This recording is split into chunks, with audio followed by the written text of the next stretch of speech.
What's up guys, I'm Newbie Dave and welcome to the Weekend Update. Let's get started.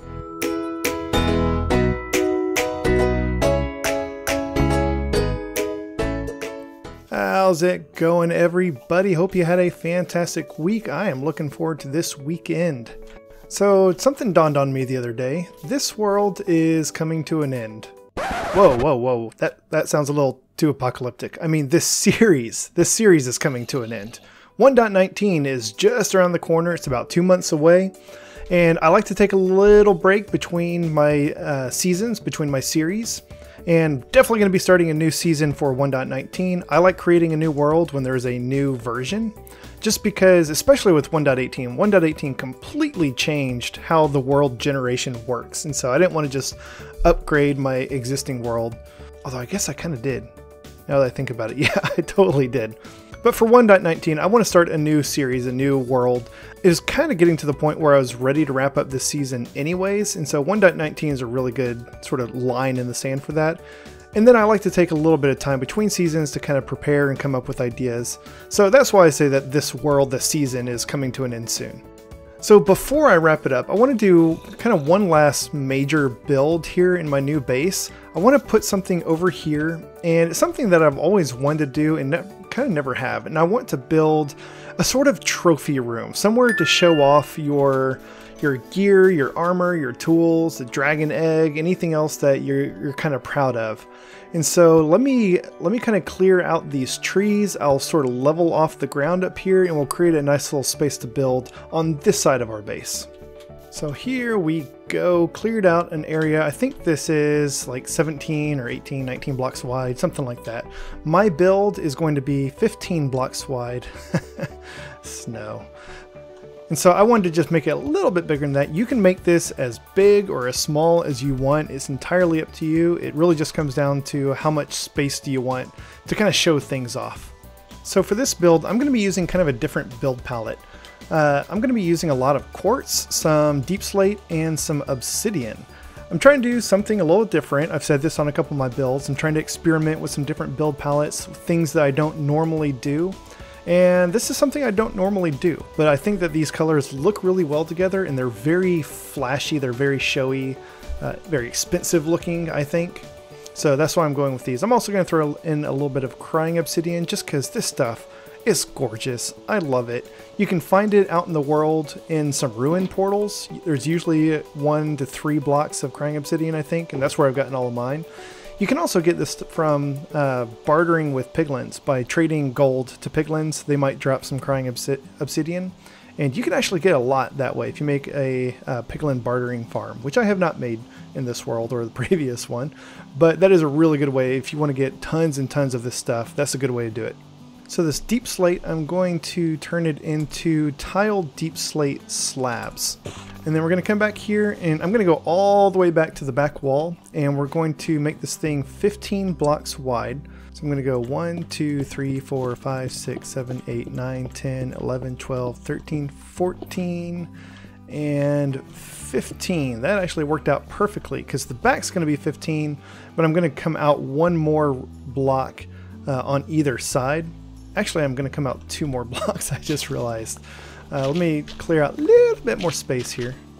So in front of this, I'm going to do a row of the tiled deep slate slabs like this. And they're going to be bottom slabs, so they're going to be sitting directly on the ground. And then the next row over, that's where we're going to come out one more block like this.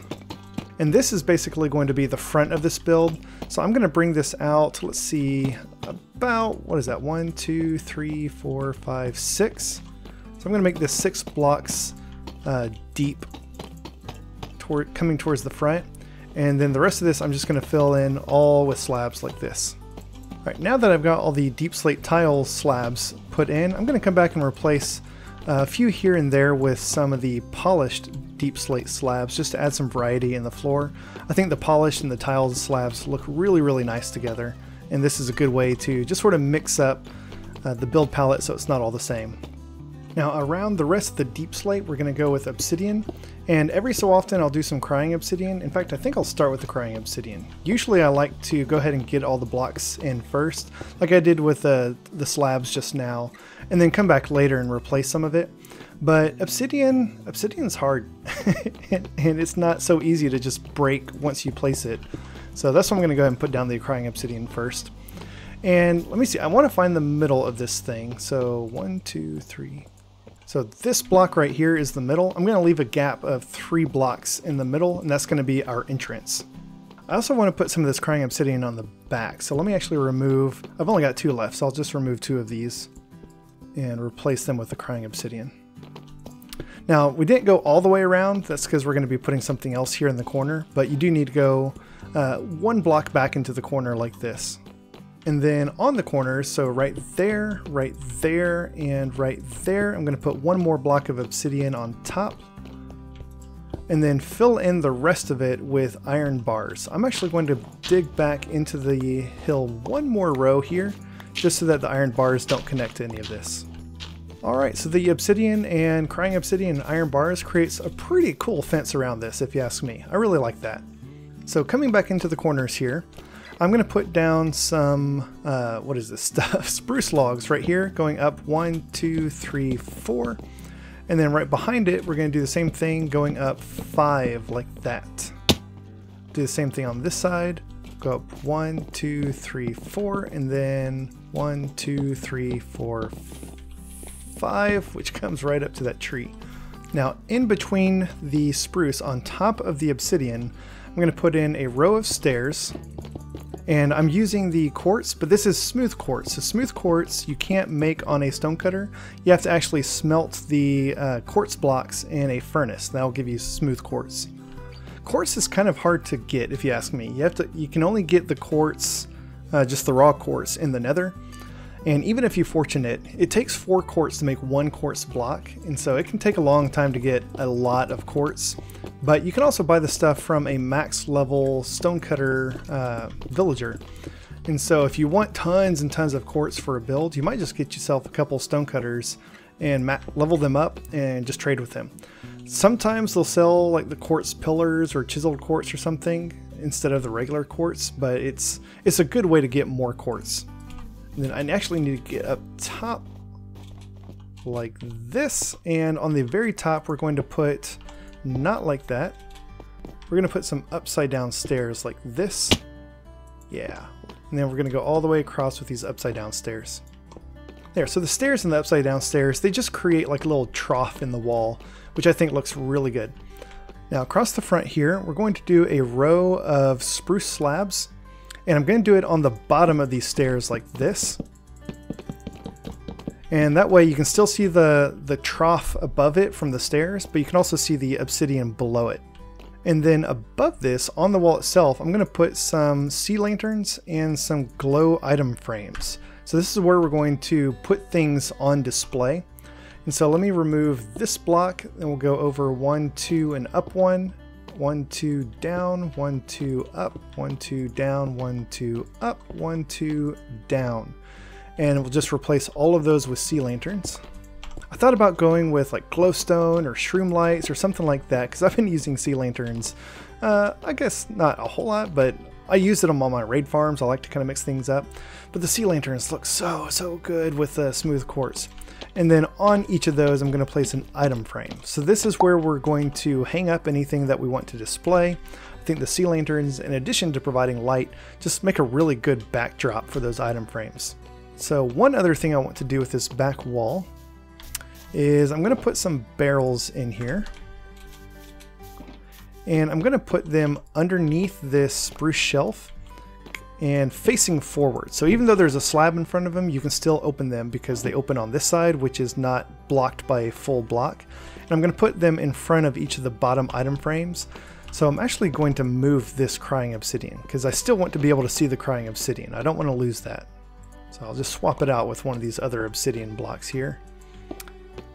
And then we'll put another barrel right there, fill that in, and then we'll come do these two as well.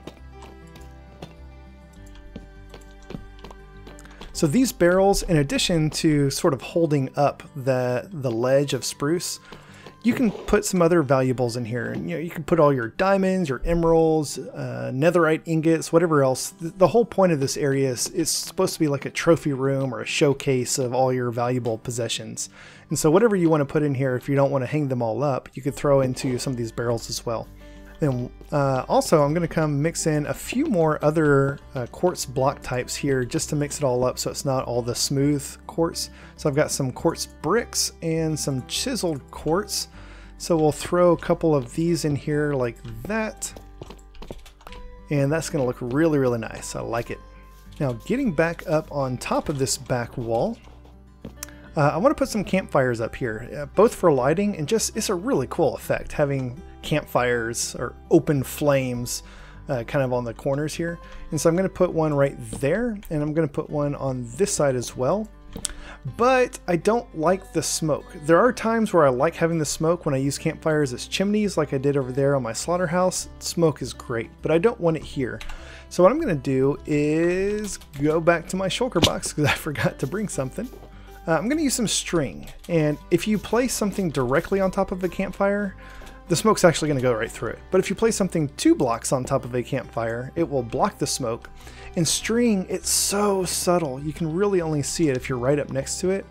It's a good way to just kind of block the campfire smoke without really being able to tell. So take a step back, look at that. No smoke, can't really see the string. It looks beautiful. I'm going to do the same thing on these front 2 obsidian pieces as well. Put a campfire and then string, 2 pieces of string on top of it to block the smoke. Just like that. Let's take a step back. Yeah, look at that. That fire, that looks so cool. It looks really nice without the smoke. The smoke, it just kind of takes over. It's just all over the place. Oh, I forgot. There's one more thing I want to put on this back wall. I'm not actually going to put an item frame right there in the middle. I'm going to put a dragon head. And I'm going to run around back and we'll put a lever on the back of that block and flick it on to send a redstone. Hello, where are my leather boots? There we go. Forgot to put my leather boots on because there is some powdered snow back here.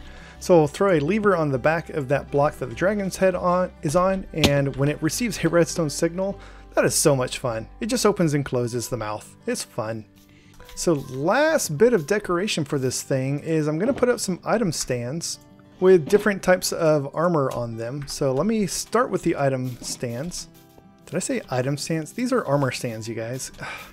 It's Friday. I record the weekend updates on the Friday. It's the end of the week. I'm tired. They're armor stands, you know what I mean.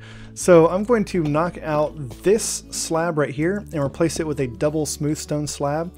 The reason I'm doing that is because you can't mix slab types in the same block. And so I want there to be a smooth stone slab to hold these armor stands. And so that's why I'm doing that. I could just do a block of smooth stone, but the smooth stone slabs, for some reason, when you stack them up, even though you get one solid block, you still get the dividing line in the middle.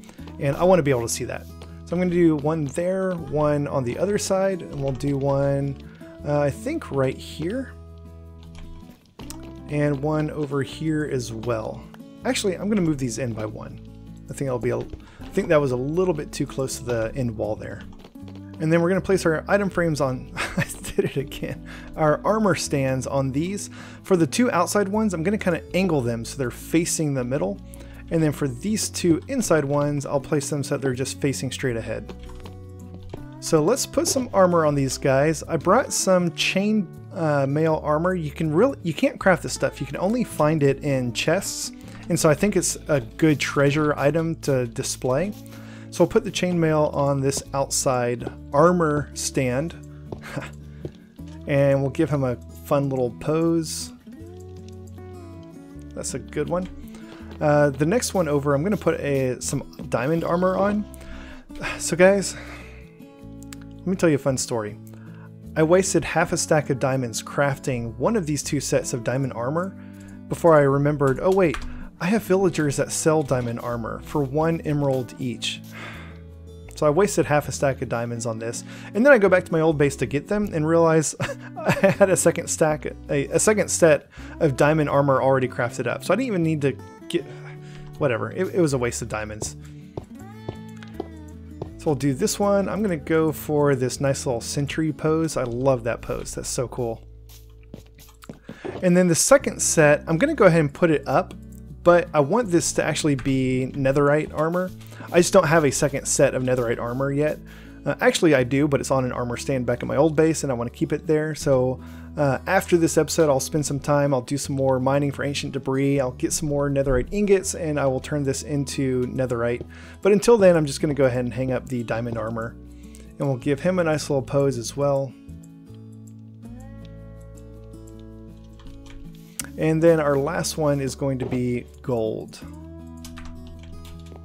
I realize that, chainmail, gold armor, they're not that great in terms of stats. You can craft the gold armor pretty early on. It breaks super easy, but it's more about the display. It's about how it looks. You come up to this, you see all these armor stands with different types of armor.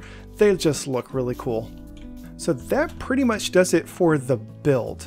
Obviously, we could start putting some stuff in these item frames. I might hang up my tools here until I actually need them.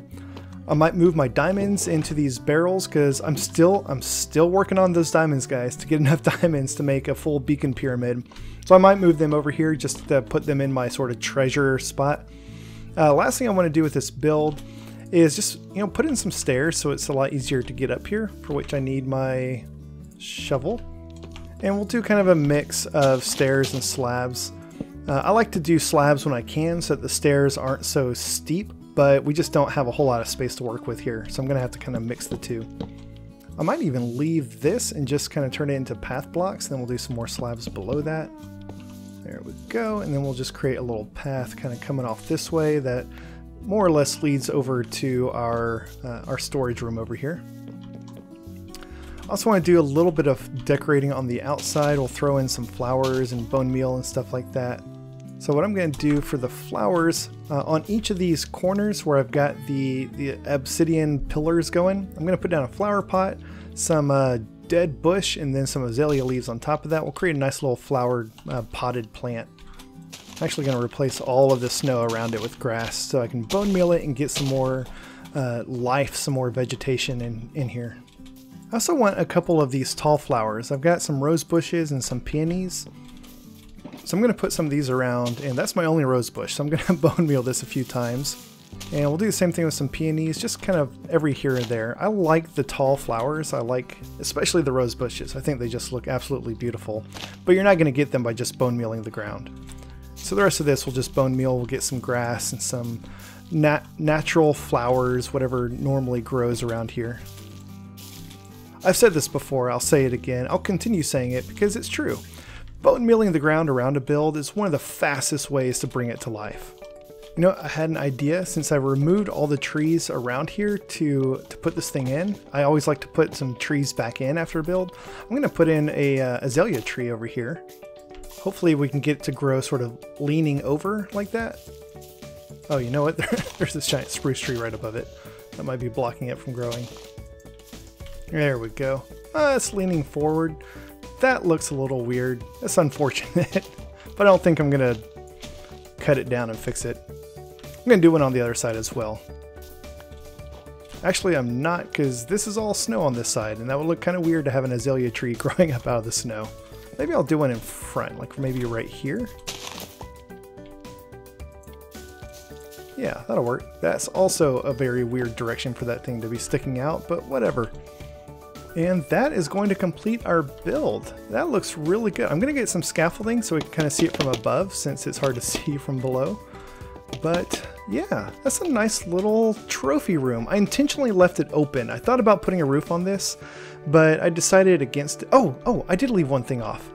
I want to put a row of spruce logs across the top wall just to kind of help frame it. We've got the spruce logs on the left and right sides. Leaving it open on top kind of looks a little weird, especially with all the snow behind it. It just kind of blends in. So that should help. Let's see how that looks now. Yeah, that's a little bit better. Just kind of helps the quartz wall stand out from the snow and dirt behind it. So yeah, like I was saying, I intentionally left this thing open. I didn't put a roof on it. I didn't put walls. I just have the little wall of obsidian and iron bars going around it just to kind of separate it from the surrounding environment, because I think it looks really nice having it open like this. I thought about putting my dragon egg in here because this is a trophy room and that's like one of the biggest trophies you can get in the game. But I really like where it's at my old base, and so I just wanted to leave it there. So yeah, I think that is going to wrap it up. So thank you all so much for watching. Hope you enjoyed this episode. Hope you enjoyed this build. Hope it gave you some really good ideas. Big shout out to my patron Grandma Liz. Thank you so much for your support. Really appreciate it. If you guys enjoyed this episode, please hit that like button, and while you're down there, feel free to subscribe so you'll get notified of future episodes as they come out. Thanks y'all, and have a great day.